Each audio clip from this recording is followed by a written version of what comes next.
The founder of Glenmary was Father William Howard Bishop, and what he saw was that here in the United States was mission territory. He saw the people in the United States who were neglected, where there was no Catholic presence, and in which he said we need to go.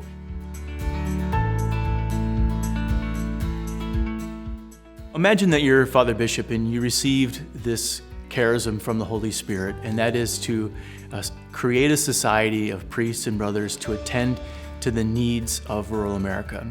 You're going to need a bishop to support your endeavor. He looked all around, and it was actually Archbishop McNicholas of the Archdiocese of Cincinnati. And it worked out perfectly, one might even say providentially, because Cincinnati in many ways is the gateway to the South. He was able to send priests and brothers into these rural counties. They had a mobile chapel.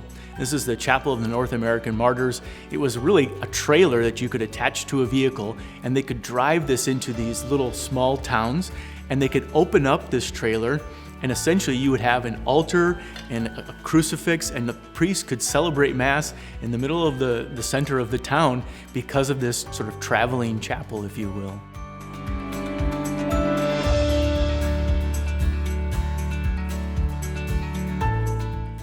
We would come in, we'd set up a tent, literally a 3-pole tent, and then we would go around and knock on everybody's door in the county, literally everybody in the county. We would have movies about the Catholic Church. Joe O'Donnell had a quartet. I was part of the quartet, and we sang in harmony, different hymns, but there were hymns of the people. A lot of times, if we got a good response in that town, then we would try and start a church there. The Brothers Building Crew started in the late 50s, maybe early 60s, if I remember correctly. And we had a pickup truck and a trailer that we pulled behind it. And we had all our tools in the truck and in the trailer. And we would go to site and live in the trailer and then work on whatever the project was there until it was finished, and then move on to the next place.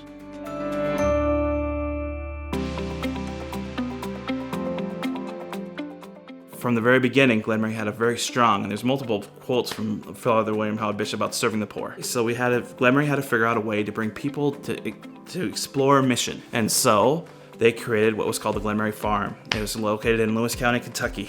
And the idea is to bring young men and young women down to experience the charism of Glenmary.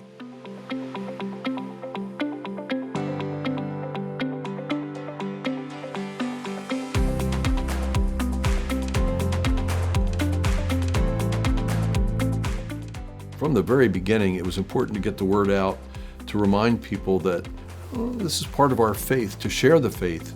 Glenmary started educating others about the mission work with our founder, Father William Howard Bishop.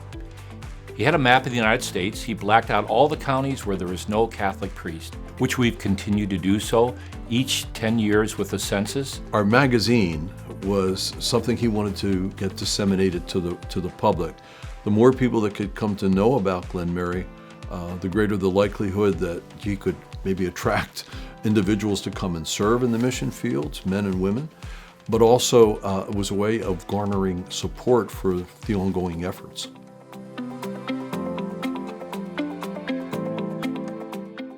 Glenmary's presence today continues to be in Appalachia and the Deep South. For instance, we have missions in Middle Tennessee, Eastern Tennessee, South Georgia.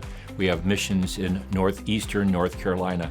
We oftentimes talk that Glenmary ministers in rural areas anywhere east of the Mississippi River and south of the Ohio River. So the territory that we have our eyes on is an expansive territory. And for a small community, really with 40 or 50 members, that's really a great task that we have set ourselves to. But we've been doing this faithfully for well over 80 years. Glenmary has what is a very strong base at this time and a very bright future ahead of us.